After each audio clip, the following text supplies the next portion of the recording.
ರಾಜ್ಯದ ಹಲವೆಡೆ ಮಹಾಮಳೆ ಮುಂದುವರಿತಾ ಇರುವಂತದ್ದು. ಮಲೆನಾಡು ಕರಾವಳಿಯಲ್ಲಿ ಮಳೆಯ ಅವಾಂತರ ಜೋರಾಗಿದೆ. ಕೊಡಗು, ಉಡುಪಿ, ಶಿವಮೊಗ್ಗ, ಚಿಕ್ಕಮಗಳೂರು ಇದೇ ರೀತಿಯಾಗಿ ಹಲವು ಕಡೆ ಮಹಾಮಳೆ ಅಬ್ಬರ ಜೋರಾಗಿ ಮುಂದುವರಿತಾ ಇದೆ. ಈ ಕುರಿತಾಗಿ ಹವಾಮಾನ ಇಲಾಖೆ ಮುನ್ಸೂಚನೆಯನ್ನ ಕೊಟ್ಟಿದೆ. ರಾಜ್ಯದ ಹಲವೆಡೆ ವರುಣಾರ್ಭಟ ಮುಂದುವರಿತಾ ಇದೆ. ಎಲ್ಲೆಡೆ ಮಹಾಮಳೆ ಆಗ್ತಾ ಇರುವಂತದ್ದು. ಮಲೆನಾಡು ಕರಾವಳಿಯಲ್ಲಿ ಮಳೆಯಿಂದಾಗಿ ಅವಾಂತರಗಳು ಈಗಾಗಲೇ ಸೃಷ್ಟಿಯಾಗಿದ್ದಾವೆ.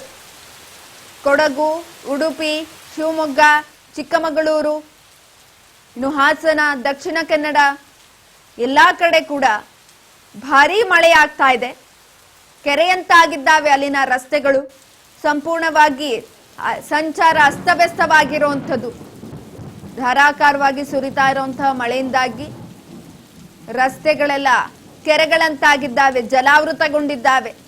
ಸಂಚಾರ ಸಂಪೂರ್ಣವಾಗಿ ಅಸ್ತವ್ಯಸ್ತವಾಗಿದೆ. ಹಾಸನ, ಚಿಕ್ಕಮಗಳೂರು ಜಿಲ್ಲೆಗೆ ಹವಾಮಾನ ಇಲಾಖೆ ಆರೆಂಜ್ ಅಲರ್ಟ್ ಅನ್ನ ಕೂಡ ಘೋಷಣೆ ಮಾಡಿರುವಂಥದ್ದು. ಇನ್ನು ಕರಾವಳಿ ಭಾಗದಲ್ಲಿಂದು ಭಾರೀ ಮಳೆಯಾಗುವಂತಹ ನಿರೀಕ್ಷೆ ಇದೆ. ದಕ್ಷಿಣ ಕನ್ನಡ, ಕೊಡಗು, ಉಡುಪಿ ಜಿಲ್ಲೆಯಲ್ಲಿ ಶಾಲಾ ಕಾಲೇಜುಗಳಿಗೆ ರಜೆಯನ್ನ ಕೂಡ ಘೋಷಣೆ ಮಾಡಲಾಗಿದೆ. ಜಿಲ್ಲಾಡಳಿತದಿಂದ ಪ್ರಾಥಮಿಕ ಪ್ರೌಢಶಾಲೆಗೆ ರಜೆಯನ್ನ ಘೋಷಣೆ ಮಾಡಿರುವಂಥದ್ದು.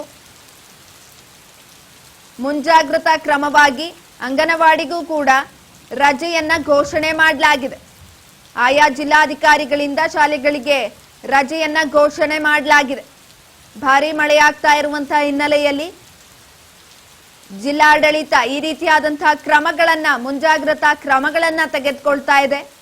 ಅಂಗನವಾಡಿಗೂ ಕೂಡ ರಜೆಯನ್ನ ಘೋಷಣೆ ಮಾಡಲಾಗಿದೆ. ಪ್ರಾಥಮಿಕ ಅದೇ ರೀತಿಯಾಗಿ ಪ್ರೌಢಶಾಲಾ ಶಾಲೆಗಳಿಗೂ ಕೂಡ ರಜೆಯನ್ನ ಘೋಷಣೆ ಮಾಡಿರುವಂತದ್ದು. ಮಳೆ ಬಂದಂತಹ ಸಂದರ್ಭದಲ್ಲಿ ಮಕ್ಕಳು ಓಡಾಡೋದಿಕ್ಕೆ ಕಷ್ಟವಾಗುತ್ತೆ. ಈ ಒಂದು ನಿಟ್ಟಿನಲ್ಲಿ ಜಿಲ್ಲಾಡಳಿತ ಮುಂಜಾಗ್ರತಾ ಕ್ರಮವನ್ನ ತೆಗೆದುಕೊಂಡಿದೆ. ಕರಾವಳಿ ಭಾಗದಲ್ಲಿ ಇಂದು ಭಾರೀ ಮಳೆಯಾಗುವಂತಹ ನಿರೀಕ್ಷೆ ಇದೆ. ಹವಾಮಾನ ಇಲಾಖೆ ಮುನ್ಸೂಚನೆಯನ್ನ ಕೂಡ ಕೊಟ್ಟಿದೆ. ಹಾಗಾಗಿ ಜಿಲ್ಲಾಡಳಿತ ಮುಂಜಾಗ್ರತಾ ಕ್ರಮಗಳನ್ನ ತೆಗೆದುಕೊಳ್ತಾ ಇದೆ.